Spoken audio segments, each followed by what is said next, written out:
And we are live. Yes, you are watching now Creativity in Focus, a live video podcast where we highlight an artist every week. And we have a very special guest today. But before we go into the interview itself, a few announcements. Whatever you're watching, we are live. We are live for real, which means that you can interact with us anytime you want by asking questions to my guests or about the topic, whatever you want. Now, depending on where you're watching, there is either a chat box or a comment box, either beside or below the video. Look for that right now, and that's the place where you can submit questions. They are all being checked. I will get the question here on my tablet and ask her, and she will answer directly to you. So look for that. Another thing is that we are going to talk about cool stuff on fantasy creatures and how to create them. So if you have people that you think might be interested, why not share? You can share anywhere you want because it's content only. We are not going to try to sell anything. So it's safe to post on groups and many other places. So if you can take a second and do that, well, that's awesome because it helps us a lot. And another thing that helps us is when you give us a like, leave a comment, or even a review. You really, right now, this first 2 or 3 minutes are the minutes where whatever you're watching, the algorithm is thinking, should I show this to other people or not? And if there is interaction, they say, oh, people are interacting with this, I need to show. So the more you do that right now, the more you help us. It really helps the visibility. And, by sharing this podcast, you're also sharing and highlighting the artist that has been interviewed, okay? Now, this podcast stays exactly where it is, which means that even after we go offline, you can still watch at any time, any day that you want. And it also goes to all the podcast platforms. So if you're used to Apple or you want the Pandora, well, we are everywhere. Just look for us, creativityinfocus.com. We have over 60 episodes with amazing artists for you to watch. So sign up, subscribe to our podcast so you always get to get inspired by these amazing people. Okay, we now begin Creativity in Focus, and my guest today is Jenny Roemmich, also known as Pixie Paddler. Yes. Yay, welcome here. Thanks for having me. I'm excited. I told you before that fantasy creatures is something that we had our eyes on for a very long time. I think it's a very cool type of art. But before we talk about your pieces, tell me a little bit about yourself. I am a stay-at-home mom. I've got a toddler, and we're expecting one on the way. Ooh. 31 weeks along, so we're going to be even bigger by the time we have class. I'm 26. My husband is in school right now, so I mainly just make these during my little one's nap time. So it's kind of sporadic. We know there will be a gap coming soon, right? Yep. Yep, I'm going to be taking a break about halfway through next month to get me time to set up the nursery and everything. Nice. How long have you been making them? So it's only been about 4 years. I've done polymer since I was tiny. My mom always had it in the house. We had polymer clay. Nice. But I started these on my maternity leave, actually. I found them on a social media platform, and I just loved it. Uh-huh. And I was like, I wonder if I could make that. What excited you about this type of art? I love how you can make them look realistic, but also add your own kind of flair to it. Uh-huh. So it makes them a little bit, spunky or something. Just add a little bit of character that wouldn't be there in the real animal. That's fantastic. Now, you said your mom had polymer clay around the house. Does she also like to play with arts? Or? Oh, she does. She's a painter. She's currently into quilts. She really loves quilts. Uh-huh. She's got a long arm machine, everything.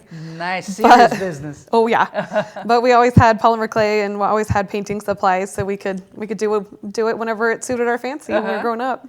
And the polymer clay in itself, what attracted you to the polymer clay? I love that you can start from nothing and make whatever you want. Mm-hmm. That's all, like you can tweak it and tweak it and tweak it until you bake it. Uh-huh. But by then it's finished. But you can still scrape it off if you have something you find later that you really just don't love. So I love that it's just a medium that you can keep working with.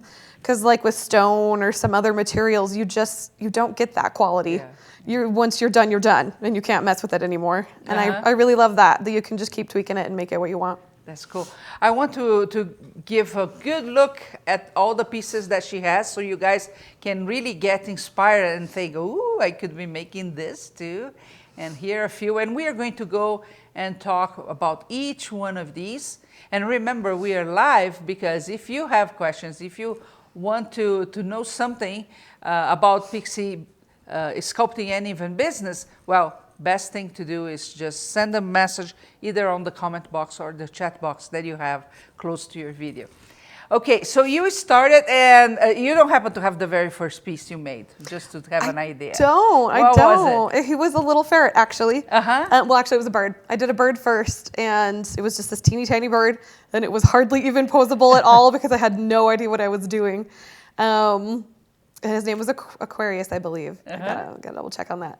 But yep, it was just a little palm-sized bird, a little blue bird. Nice. And then I made my ferret, which actually made me more popular. The ferret really caught up on social media, correct? Yeah, agreed. Okay, we are going to talk more about that. And then you went from there and decided, okay, so do you sell your pieces? I Is do. it a business? I actually try to sell most of them, so this is all that I have currently in stock. Wow, nice. I try to just sell them as they go. This one was actually, I made for myself, the kitty. The kitty? It was the first doll I made myself, and I made myself it for Christmas last year. Oh, nice.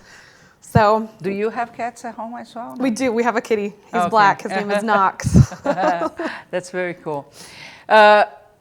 Let's talk a little bit about the business side. Do you sell only online? Do you go to shows and fairs in town? So far I've only sold online. This is actually the first thing I've done. So I'm really excited. I've taught like a couple cupcake decorating classes before I did any of this, but that was it. So I haven't done anything outside of the home, and I'm really excited to start doing this now. Nice. So I mainly just sell online. I'm currently trying to create a shop. So I'm just selling to the person. Okay. Currently. So you sell mostly using social media then? You don't have a set up shop anywhere? No, I don't. I used nice. to, but Okay. I didn't love the fees. So now I just do straight person to person. Nice. And okay, I want to talk more about your marketing piece, but let's start talking about the pieces itself. So choose one to show us first. So these guys are my older pieces. They're actually a couple years old, I believe. Okay, so let's start with that. So I actually wanted to start with these. So these are what got me into it. So like I say, I used to do polymer clay, and that's what I knew going into this. So I started with polymer because that's what I knew, and I made little brooches and necklaces and things. This is actually a new one. But I made little sculptures, and this is how I started. Because I didn't want to start quite right into the animals yet. I was a little bit nervous. So this is how I started. And I love making them still. I actually wear them all the time. So these are the ones that I kind of keep in my own collection to wear. But yep, and then I moved on to creatures, and these guys are my older ones. So this was back when I did mostly the furred faces. Okay. But I've started, let's see if I can get him in shot. Okay, there you go. Yep, so they are fully posable. So I can open them up and Just get him to move. Cute. I know, this Does guy's he adorable. hang? He can hang, yep. Let me see the feet. Yep, he's got feet that can hang. Let's see if I can get him to hang off my finger. Just a second for us to adjust. Okay. Yep. Oh, look at that. How cute. How cute. And these wings, what are they made of? So that's kind of like a spandex. It's like what's the word I'm going for? For like gymnasts and things. And it's airbrushed. I can't get a good quality coverage without an airbrush on these kinds of materials. Very cute. But yeah. So did you say this was one of your first pieces? This is one of my older ones. Wow, So I don't have very any of my first ones. They all sold and went to loving That's what homes. we want. But these guys are promised to other people, so that's why I've kept hold of them. But yep, so this guy was I was trying to come up with modeling in the fur. So this is one of my first ones of trying to get multiple tones in the fur. Okay. So you airbrush that as well? No, this one is actually done by hand. Wow. Yep, so all of this is done by hand, and that's what I'll be doing in my class coming up. I'll be doing it by hand because the airbrush is a little bit more involved. Very cool. But yeah. So the whole body is polymer clay. How do you work that? So I've started recently getting into resins, so it's the head and the feet are all polymer. I would love to do antlers and things, but polymer doesn't. Doesn't last very well. So I mainly just do the head, the ears, and the feet in polymer. Okay. And then the body is a flexible skeleton You can do it either in wire or the skeleton that I use Yeah, currently. you have one here, right? Yep. Let's get that. So we've got this guy right here, and it'll show off the skeleton. Okay, just a second. Oh, there you go. Yeah, it's a new product to me. Yeah. I found out quite about it, and I interesting, love right? it. It's Because it so gives- fun. yeah, I was yeah, going to say, see if I can show you, but stay on camera. Yeah. So it's totally flexible. It was actually made for cars. For cars? It was actually made for cars. Wow, that's cool. It can handle high pressure, and then they're actually hollow. So it Okay. can handle high pressure, and it shoots really hot liquids through cars. Okay. And that's what they made it for. But then doll makers were like, hey, we can want use this that. product. This product's awesome. Oh boy. So then they got that. Let's see if I can get it to stand back up now that I'm messing it up. Nope, we're just gonna lay him down. Okay. The fur that you use on your pieces, this one, for example, is it acrylic fur? What do you get for that? So I use all faux fur. It's actually the same fur as this guy right here. Okay. So it's all faux fur. This actually is a super huge pain to work with, but I love it. It's good so to touch. soft. It's good to touch. Yeah, it's so soft. So there's differences. I use the long pile mainly when I want like a mane or something longer. And then the short piles for ones that I don't plan on shaving Okay. to fit my look. That's very good. Now this is a big guy. How big is it? It should be the size of a live cat. Oh, that was my daunting goal. That for was you my to goal. make, or you were saying, Oh, yeah. I'm doing it. Yeah. Yeah, it's definitely one of my biggest pieces. I've done some 18 to 20 inches, but this is one of my bigger pieces. Oh. I mainly stick with small because it's in my comfort zone. But What yep. do you think sells better then? The bigger or the smaller? For me, it's been smaller. I know some artists that only do big, Yeah, I and know. they just love Very doing big, large. Actually. Yeah. Yeah, but for me, I just really love doing the small. I love the details and the.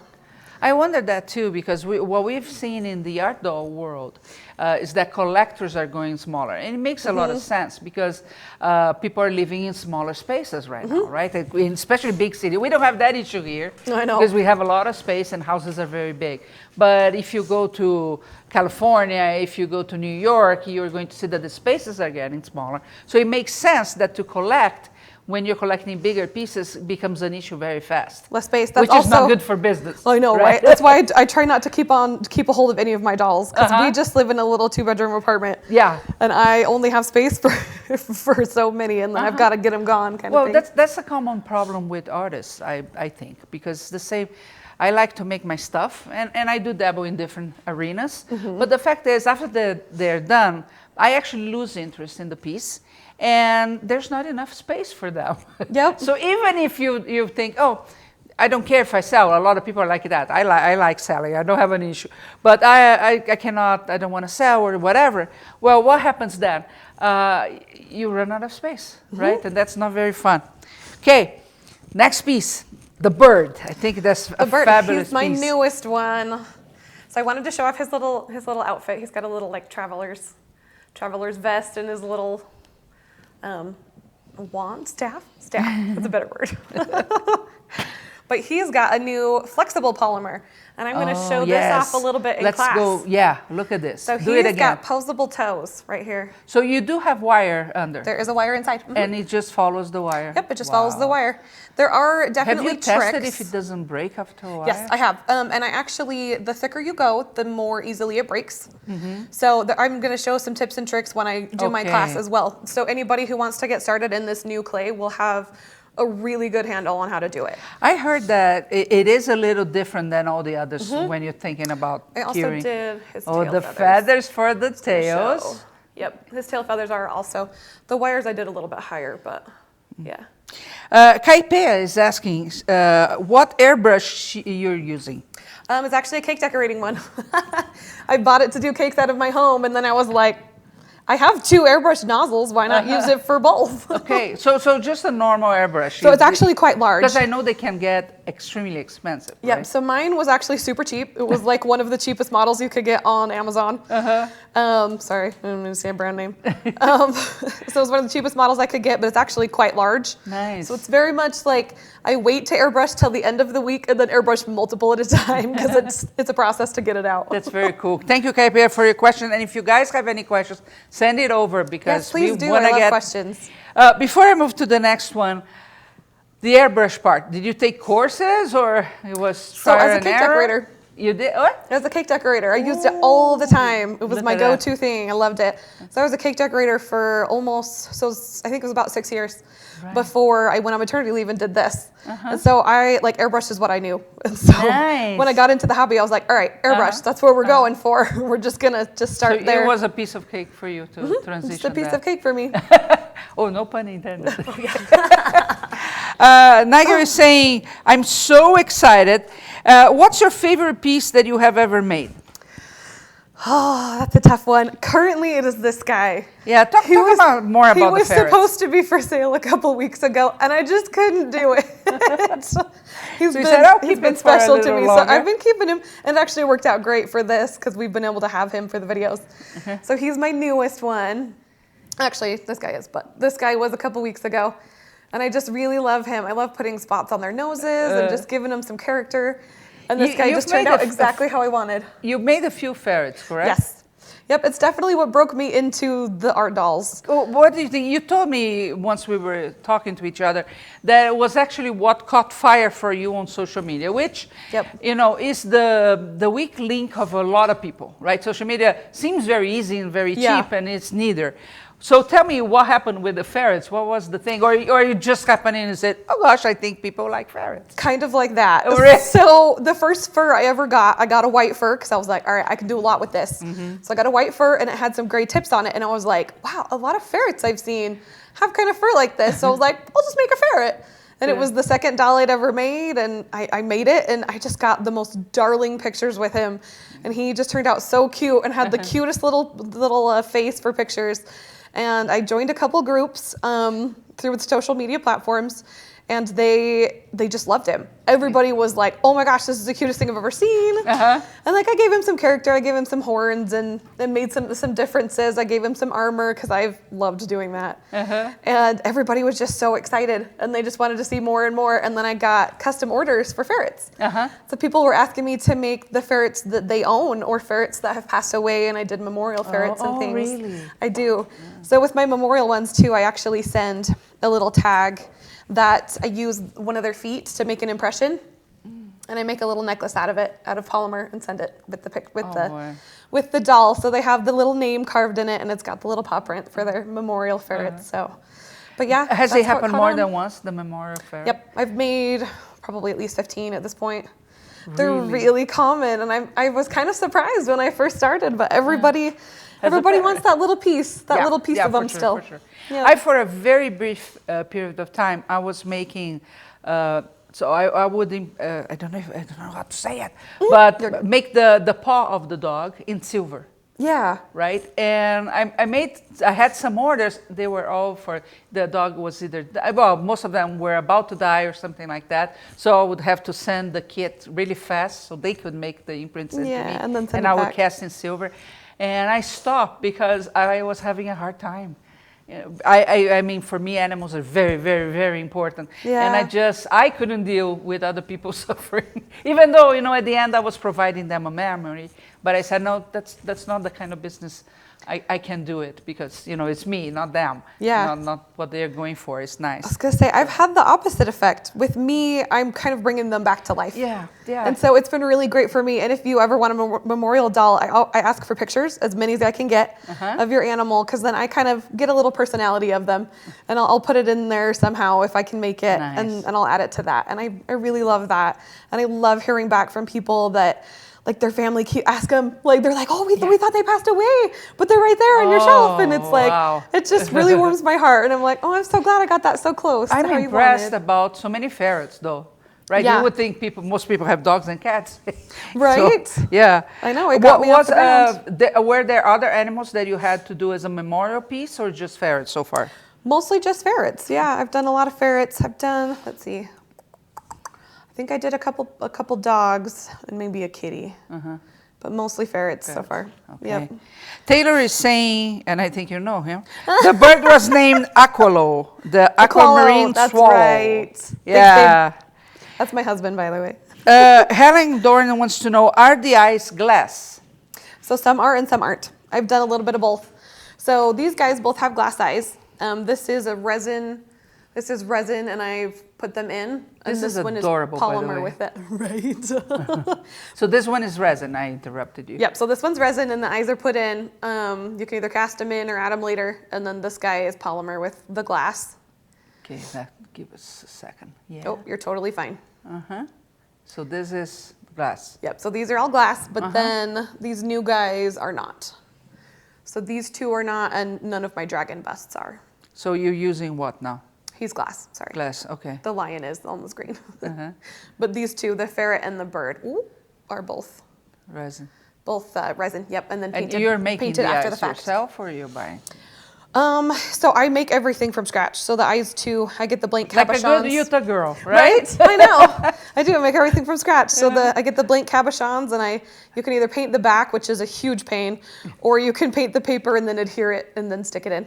So that's usually what I do. It's so much easier, but I've done both. Okay, good.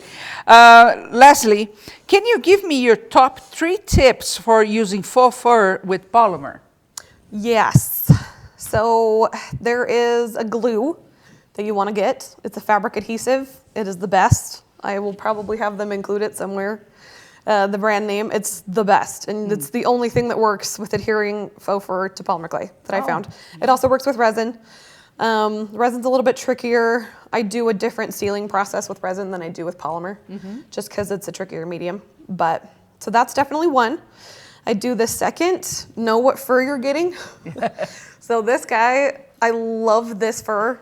It is the best. It feels like real fur, like you're petting an actual cat. But it is a huge pain to work with. Why? Because you cannot cut it with pet shears. So you have to cut everything by hand. So it takes a whole lot longer. This stuff is much better. So the longer piles are usually better. But I don't know what they call it. I want to say it's like chinchilla or something. I think this one is called Cheshire. It does feel. But it feels like chinchilla fur. Yeah, it does. It's super soft. So if you get this one, it will be a pain to work with, but it's so worth it in the end. But if you're starting out, get a long pile that feels a little bit, it's not quite softer. It's not quite as soft. And that one's much easier to work with. You'll also know by the backing, this guy is stretchier and the long pile is not as stretchy. So knit and weave. Yep, so the weave, yep. Okay. And which one do you prefer? I like the tricky one. It's my favorite. Really? I use it on most of them.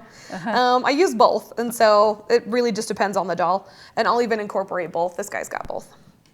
So he's got the really soft stuff underneath. Sorry, now I'm taking him out of screen. Show to Joe and he'll No, I'm get taking it. him out of screen. So this is the soft stuff right here. And then this is actually a really short pile because I wanted to this show is a off the stretchy anatomy one? of his legs. Yeah, so this on the outside is the stretchy. And then I've got the long pile up here on his wings. So you can definitely mix and match. And that's what I do now more than what I did at the beginning. At the beginning, I'd just do one fur and kind of make it all work. Niger is saying, will you be making more anthro-type creatures? That's my favorite so far. I am hoping to.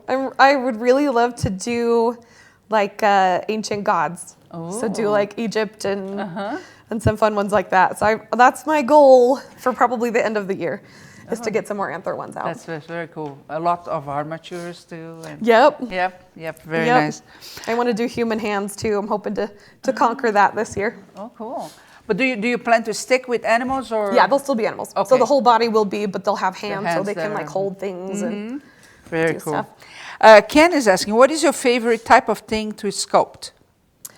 Honestly, I don't know that I've met one I don't like. Sculpting is probably one of my favorite parts of the process. Sculpting and then dry brushing the faces are my favorite parts. Oh yeah? So I don't think I found one that I didn't like. I don't love repeating things. How about that? So if I make one animal, I don't want to make the same animal over and over and over. Even though you've done like If 15 I'm sculpting them all by ferrets. hand. Well, that's why I immediately went into resin casting, because I'm like, I got a lot of ferrets and I need to get So these. let's go there a little bit. So these easier. today you sculpt and you cast them in resin. I do both. So sometimes if I just want to do one of the animal, I'll just sculpt it and sell it that way. But if I know I want to make multiples, I'll do the resin casting. Okay. How complicated is that? Because I know people have a lot of curiosity when it comes to that. You do everything by yourself, like do. I said. Okay. Did you take a course to learn how to do the Nope. resin part? Trial No. and error. Lots of it. Yeah, we could be best friends. Just say. When it comes to price points, of course there is a difference, right? Yeah. So tell me a little bit. If you sculpt a ferret and sell that piece, and if you cast it. So actually I keep it about the same. I might charge a little bit more if I have to sculpt it just because of the time. Because resin doesn't take as long. You cast it, it's 15 minutes, you're done. Yeah. And then you can move on to painting. But sculpting will take multiple hours. And you'll see that in class because the face is the most important part. So if you get the face right, you're good. But so I don't really change the price based on resin. I do change based on the armature because the ball and socket is forever. It will never tire. And the wire is not, but it's so much cheaper. Yeah. So I will charge a little bit more for the armature because I have to pay for shipping and all that stuff. But I usually recommend getting it anyway because you'll just want it. So as a choice, you would always get this movable one. Yes, if you have the choice, get that one. I know with some of them, like you can't. If you want super skinny legs, it's really hard to get with the armature. So you'll want to do wire for the legs and do the armature for the spine. But for the most part, if you can do it, do the armature. And these two are both armature. The kitty and the ferret are both armatures. Okay. And this one is wire then? He's got wire for the legs and arms, but he's got armature in his skeleton. Helen is saying, so precious. Now tell me about your dragons. I actually like them a lot. So these are wall pieces. Yes, so they're wall hangings. Okay. So these are my new ones. I just did them like a couple months ago. And I really, really love doing these. Look at that. Wow. So are they casted or? Yes, so these are resin cast. So I did the original sculpture. I did it in a wax clay. And then I cast it. Very cool.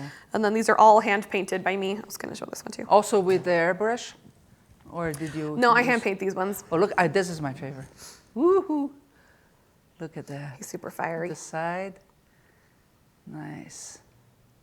Why did you decide to make just the head as a wall piece? Because I really love sculpting and painting. I started doing it with the dolls and I was like, I could totally just do the head and like put it on a wall and do it. I want to say it's called like faux fantasy mounts or something.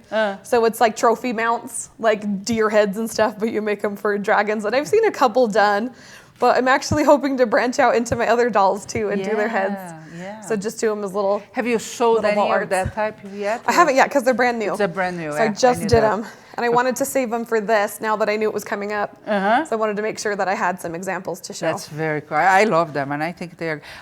For one, I love sculpting the head. The rest of the process, I mean, like hands, I really don't like. Oh, that's me too. Yeah. So if I could stop there, and I can, right? Right. It could be. So that's why I started doing it because I was like, well, I know I really like the sculpting and I really like the painting.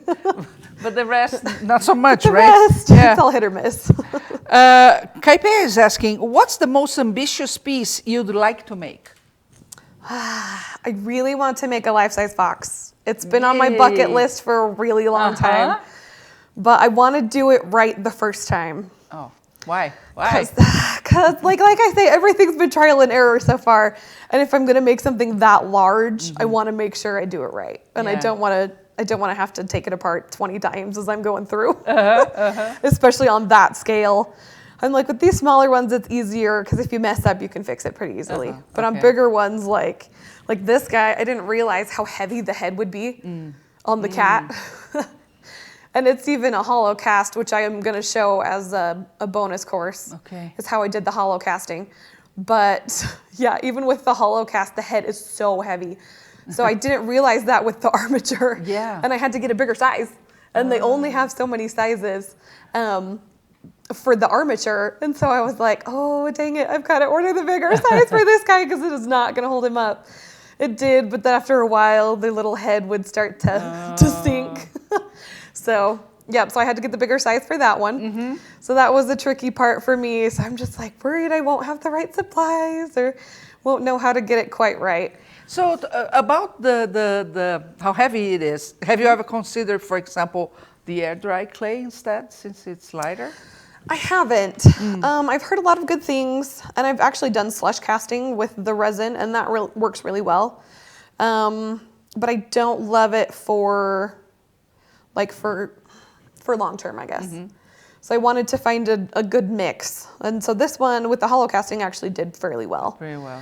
But it was definitely a surprise. Yeah, I bet. But that's a very good tip, right? Because since I think we always start with the head, you're not thinking later in the process. How are you It's the same with polymer. Yeah. If you do a head, you'll want an insert. You don't want to do straight clay. If you do a small head, you can probably get away with it. But anything that's like this size or bigger, you're going to want an internal structure or it's just going to be too heavy and your armature can't hold it. Yeah, true. Petra is saying, those dragons are amazing. Nigel, I follow you for a while. Me too. And anytime you post a bird's head, I always think it's real. How? Just how do you make it look so lifelike? A lot of studying. I've actually started getting back into sketching, which I really love. It's really helped me. So you look for the shadows. So look for the shadows and make sure that you're incorporating that onto your sculpt. Wow. So I've looked at a lot of anatomy, and you can look at skeletons, and I always have the skeleton, the musculature of the face. I have a forward-facing, a side-facing, and a top view, and that's what I look at whenever I sculpt an animal. So I have all of them pulled up on my computer in front of me while I sculpt. So that way I can have each different view, because there's different things on everything that you don't see the first time. And then you have to go back and add it later, and So talking about the shadow then. So let's say we are sculpting this guy. Explain to me how you see the shadow. So as you see the shadows, so I try to highlight it in my painting. Let's see if I can get him in view. Okay. So I try to highlight it with my painting because it'll make it look a little more realistic. But you want to when you're sculpting. So he's got his ridge line right here. So he's got his nose. And you want to make sure he's got a really good eyebrow and that the eyelid comes out far enough. And then you'll want to go, so like his face actually has different planes on it. No, my bird's going to fall over. Ay, don't drop me. Ay. So his face has different planes. So you've got the cheekbone here, you've got the muzzle here, and you want to make sure everything's in there. Ferrets actually have a little bit of an indentation right here too, right below their nose. I don't know if that's a muscle. I couldn't see it in a musculature, but I could see it on real ferrets, that their fur just kind of indents right there. So I try to include all that, and then you got to make sure you go around the mouth and the cheeks. So it's just showing all the different angles that you want. Very nice. So look for the shadows, and then it'll show you where the muscles are. So you said you're starting with sketching again, but normally you have an idea for an animal and you look for references. Yes. That's it, right?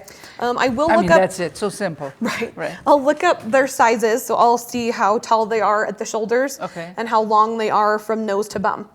So that'll give me a good guesstimate as to where the pieces should go, where the shoulder should be, where the bum should be, where the head should be, kind of thing. So I do a size guide every time, and I'll have one for the class too. Okay. But you don't work in one specific scale? No. Whatever you think? No, I do whatever I can. So I usually start with my sheet of paper about the size I want it to be in the end, and then I'll start placing the pieces where they go based on anatomy, and then I'll flesh it out into how I want it to look. And I use that the whole time I'm creating the doll. So I'll make sure the head's about the right size, and I'll make sure the feet are about the right size, and that the armature goes where it's supposed to in the body. And it really helps you keep track of where it needs to be. Yeah. And I think we just answered Peter's question. Do you sketch your sculpts before? So yes, I do. You have a... What are you going for? You're not going for just the proportion, because you're going to use the other reference. So it's more like the personality of the character? So I call it a size guide. And I send these to anybody who orders a doll from me. I'll send you a size guide and a color guide. And the size guide is how big it is. And so I'll sketch it out. And usually the doll ends up a touch bigger just based on fur. You can't really decide how the fur is going to go. And so they'll know exactly how big it is. I'll show the size on each side with a ruler, and then I'll show a smaller sketch of the color. So that way they know where the colors are going to be on the doll. How long does it take you from beginning to end? Really long time. It depends on my daughter, honestly. I've never just sat down and done one. So you say, honey, don't you want to take a nap now? Right. I think you're feeling tired. Oh, I saw you just yawned. Right? And then she'll be like, no, Mom, I want a snack. And you're like, oh, of course you do. But then you take a nap. Right. Yep. So I usually do the bits of the pieces during her naps. So I'll do head one day. I actually have a breakdown of my week in my planner. So I'll do head one day, head and feet one day. Then I'll do the skeleton, and then I'll pat it and make my pattern the next day, and then I'll do the body and everything. So I have to do it in steps.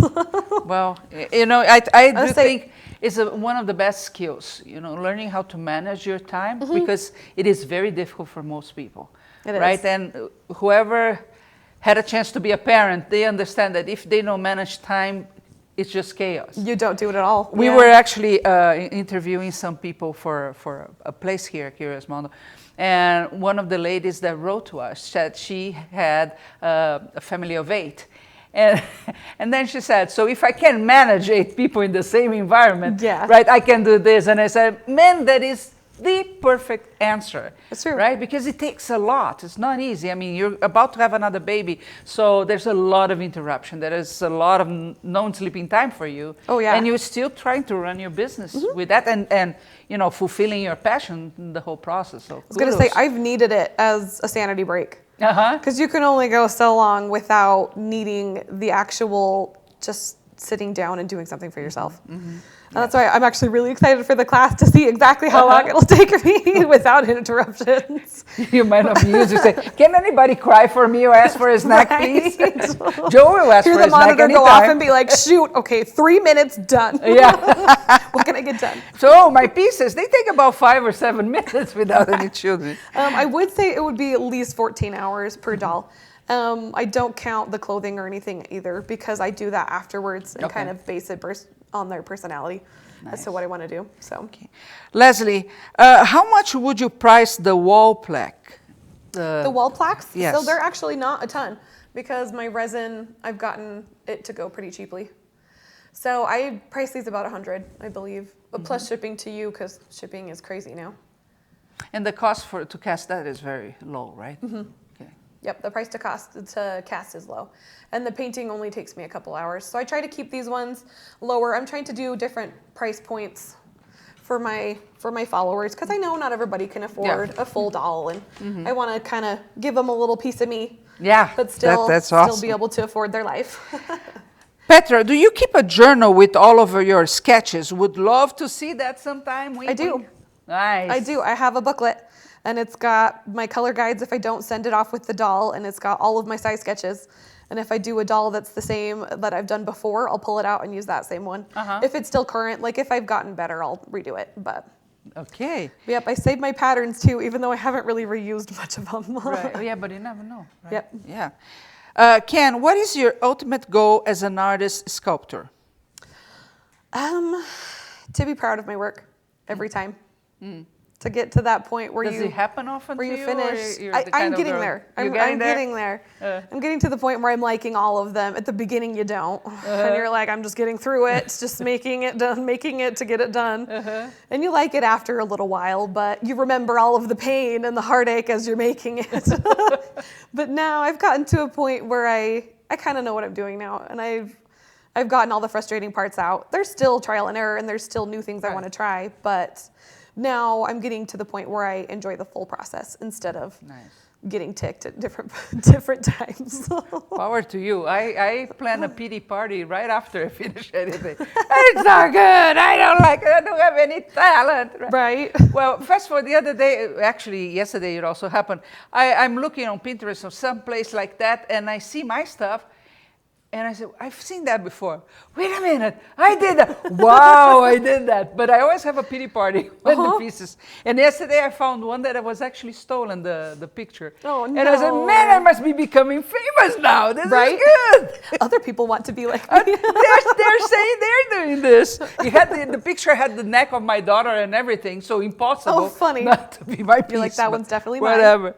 I said, I must be getting famous now. And things are changing. I'll say, I've had some that I'll hold off pictures for a little while if I need to get over the anger or the angst. Yeah. And I'll keep it for a week or two before I post it. But for the most part, I like seeing the people's responses. Yeah. And people will pick out different things in each doll that you're like, oh, I actually did do an okay job with that part, kind of thing. So sometimes it really helps you too to post them and to see other people enjoying them, and then it'll help you enjoy it. Yeah, of course it does.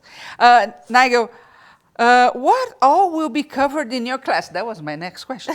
I'm super excited. We'll show a full face head sculpt or more of a bodybuilding and painting. What are we going to do? So I am going to try my best to do the entire process. So I'm going to start with the head and the feet. I'll show it on this guy. Do we know which animal we are going to be? Yes, or we're going to be doing a secret? fox. So I did this guy in prep for the class.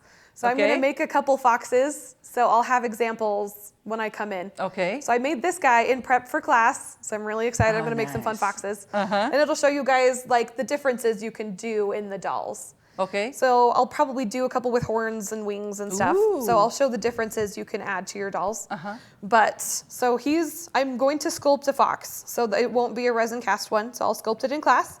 You'll see how I do the different parts and what I include in my faces and my feet, what's important to me. I really focus on movability in my dolls. I want them to be able to go through the full range of motion. So like with this guy, you can take him from sitting to standing and the whole body moves. He's got his little armature in here, and I've learned some tips and tricks with the armature to get it to be a little more realistic instead of just a snake. But I really focus on movability. I want it to look real when it's done and to move real, so you can pose it and have it look like an actual cat. But so we're going to focus on the face and the feet. And then we'll do the armature, and I'll show. Sorry, the bird keeps really wanting to be her friend. I want to fly. And we're going to do the armature and the padding, and I'll show you tips and tricks along the way of everything. I probably won't show the full feet just for time's sake, because I know the face is going to be the majority of the first full day. So I'll probably come in with a front foot and a back foot, and we'll just do the front foot and the back foot in class, just do one. But yeah, I'm hoping to show the entire process. And they're so lucky, because you're going to have the course where you're going to show the full process. And then we are going to have a fast track course where we are talking about the molding and the casting, correct? Yep, so I'm going to do the 2-part mold like I did with this guy. So it'll be hollow on the inside. So it'll be so much easier to insert your glass eyes. So that's going to be your bonus. And I'm actually thinking about doing a course on doing a bonus of the face furring. So I'm hoping that we have on the... Yep, on these guys. These guys are both furred faces. Could you call them an elk? It's a deer. It's actually, it's called a... the word's gone. It's the heterochromia, I believe, is the eyes. Husband, help us. What's the name? Piebald, that's what it is. It's a piebald deer. And so it's a mix between a regular deer and an albino. So that's why this guy's got such fun modeling on his fur. That's very cool. And we are going to be live. And remember, every time we are live, it's free for you to watch. So you have the opportunity to watch the full course live, March 30th to April 1st. So just 3 weeks from now, right? Yeah. And we go live 11 a.m. Eastern time. So you cannot miss, because it's going to be phenomenal. Okay, I have to ask this. Are you into fantasy? I am. I really like fantasy. I like the idea of taking something you know and making it your own. And so like each of these, you'll see real animals in there. Like this was a lovebird, started out as a baby parrot kind of thing, and then I made it into a lovebird, but he's a traveler. He's the fantasy traveler. So you take bits of real animals and make them into something that's your own. And I really love that fact. And for us to finish, tell me a little bit about your journey on social media. So is there a platform that is more responsive to you? So I really love Instagram. It's been my easiest to do. And I love that you can just slide and have it shared to your Facebook and Twitter and everything else. It is so useful. So I will say Instagram is my favorite. And I probably have the most followers on there just because it's been so much easier for me to run Instagram. But honestly, they all kind of grow at their own pace. Facebook has the groups, which is amazing, and I really love them. Yep, there's a couple groups that I follow almost religiously, and I love that. And you can find other artists, and you help each other out and stuff. And I really like that Facebook has. Instagram has it a little bit. We have it in chats, but not so much the same. Yeah. But I'll definitely, Instagram is my favorite. You know, when Google Plus was there, right? What I thought it was so innovative was exactly the groups that they posted. Well, it didn't work. But today, really, Facebook, and I have a love and hate relationship with the platform, but the groups are really amazing, right? You feel you belong, right? And the amount of inspiration that you get. I do, when I go to bed, you know, I have my own ritual. I go here, go there, and then I say, oh, I forgot to see that group, and I go there to take a look at what people have posted. And my favorite one is actually something I don't practice at all. I never tried, but I have to go there every single day. And this kind of stickness, when you are in business, is really important, because that's where they create the trust in the artist, and they get inspired by the artist until the moment they say, okay, I'm going to get one of her pieces, even though sometimes it's a struggle in the financial side for them to do that, but it's important to have part of you with them, one of your creatures, right? I will say too, with Facebook, it's so important to follow groups that interest you, even if it has nothing to do with what you make. Because there are so many things that you can incorporate from different areas of art into what you do. I'm like doll making. I started making the saddles and the accessories. Like a lot of it's jewelry making techniques that I had before. And a lot of my sealing techniques and things. From the cakes is the airbrushing. And I've got tips and tricks with airbrushing too that like I just learned while I was cake decorating. I did it for so long that you find things that work and you just do it with that. But I love it because there's so many different things like the silicone. I follow silicone babies. I think they're so cool. I don't know that I would ever try to make them, but I really like everything that goes into that. And I have tried some silicone on my dolls, and it's been really helpful because you can ask questions. And like with the polymer, when I started with polymer, the groups are so helpful. Like you find out what works, what doesn't work before you have to try it. And it's so nice. Or if you have something go horribly wrong, you're like, hey, what did I do? Something went terribly wrong and I don't know what part I messed up on, and there's people there to help. And it's so nice to have those groups. That's very cool. That's very cool. Well, Pixie, Taylor is saying Lissy says hi. Oh, hi, Lissy. And thank you so much for being here. Your pieces are adorable. Thank and you. You know, if I had the time, I would just be here playing with them. Right. Let's say this one I made for my little one. It's actually, it's sealed with resin and everything too. So it's like almost indestructible, because I knew if I made one for our house, she would claim it, and she does regularly. So she's allowed to play with the piece? With this one, she's allowed to play with because he's almost foolproof. Nigel has another question. Do you hand sew or machine sew? Sewing is so hard, I just can't get the neck of it. I do both. And I'll actually show that in my class. Nice. So I'll show the pieces that I machine sew and hand sew. So I do machine sewing for a lot of the just like simple parts that you just need to get on there. And then I hand sew to make it tight to the doll. Okay. I'm like, I could machine sew everything, but I don't love the quality of the product when I'm done. Okay. And I like the hand sewing just to make it fit the doll and to fit it perfectly. Yeah. So I do a little bit of both. Now you're going to learn so much in this course. Oh yeah.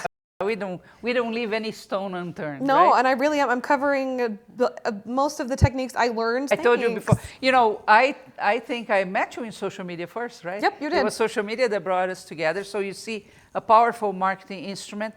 Fantasy dolls, or they're creatures, right? It's something fascinating as a market as well, right? I think when you put this with the BJD doll phenomenon, you start to understand what people really want today. And, you know, I think at the end of the day, we all need a cuddle, right? I need a cuddle. Everybody and then wants you a have the snuggly animal friend that you can actually touch, and it's an amazing art form. And you are a girl that you are resourceful. We are here at Curious Mondo. We try to bring more resourcefulness to people. So that's why we need to find people like you. You know, I figured out this on my own, and I did this, and I do the whole process. I'm just thinking this is going to be a huge success. I hope so. Right? Yeah. I hope so. Yeah. So I did want to say too with BJDs. So I also really love BJDs, and I'm hoping to make my I own had at a some feeling. point. I'm hoping to make my own at some point. But I started this little guy. He's got BJD feet. Oh. So sorry, his tail's right in the way. Okay. So I wanted to play with BJDs a little bit. Oh, so his feet are, his oh, limbs yeah, are, yeah. because I wanted to show the sculpting, but also not lose my movability. Yes. So his little feet are actually BJD. Nice. And I'm hoping to branch into that more. Oh, actually, I'll show him on the white, and that'll show up better. Yeah, on the white it looks There good. we go. Yeah, there we can Perfect. see well. Nice. Yep. So I'll put one up and one down. So do you have BJDs? I do. I have one. Ooh. It's the only one I could afford. But Yeah. yep, so I'm hoping to branch out a little bit more too and to include that in my dolls because I really love that quality of showing the sculpt but also not losing the movability. Yes, yes. And this has become, years ago, we went to California to visit a company that is from Japan that manufactures BJD. And it was such a eye-opening experience. I had been talking to somebody locally that used to make art dolls and say, this is a market and we are not seeing it because it came very late to the US. Yeah. It was a huge boom everywhere else, but here it started very slow. And he discarded the idea. And I went there, no kidding.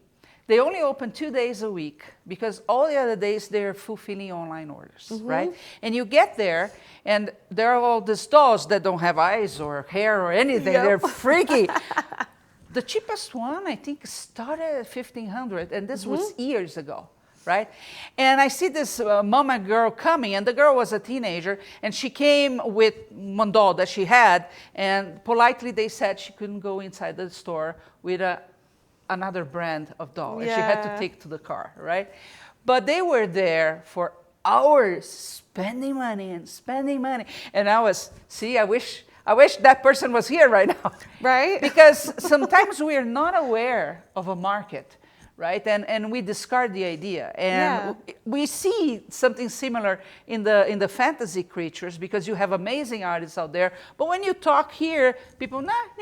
And say, no, you don't understand. These things move. They can tell stories. You can cuddle. They do things that others don't. And you just should be paying attention because this might be a new journey for you. And you're going to be really impressed. So I'm very glad that you took the plunge and started making them. I don't know. Yeah, I've done looks like two you're so a very far. brave girl because you started making and say, I think I can do this, and you went and did it, right? Yeah. And then you turned this into a business. So that's how we want people to be. Yeah, don't be afraid to try. I just want to say that. I've tried almost every medium out there. Me too. I love trying new things. And like I say, even with the silicone babies, I don't plan on making a baby, but I've used it to make dragon wings and bat wings and just those same techniques. You can incorporate them into whatever you want to do. So find things that interest you and then figure out how to make it into something that really excites you. So yeah, I just want to say, don't be afraid to try. There's so many things out there that you'll never know you could be good at. I loved what Joshua Warbear said a couple weeks ago, and he said, I don't feel bad sharing my techniques because if someone is better at my process than I am, they needed to know it, that it's something that they needed to learn. And I loved that. I thought that was so cool. And just to think about that it's something that they really needed to learn, and maybe there's something that you guys really need to learn, and that you just don't know you're good at until you try. Yeah. I mean, we cannot have a positive mindset. I don't want to share all my secrets. It's better to impact people than to keep protecting yourself from people all the time. That's not a good pathway. Yep. Cool. Thank you so much. Yes, I'm really thank excited. you. She's going to be back in Curious Mondo on March 30. So don't forget to register. Again, free to watch, and you're going to love it. Well, this podcast, like I said, it stays where you're watching, so you can share with people that you think could be inspired and start a new journey. And you can also look for us in all the podcast platforms and then revisit. She mentioned Warbear. Well, guess what? There is an interview with him. We have over 60 amazing artists on Creativity in Focus, so why not, spend the weekend being inspired. There's nothing better than that. Okay, I'll see you back here very soon. Thank you so much for being with us. Bye, guys.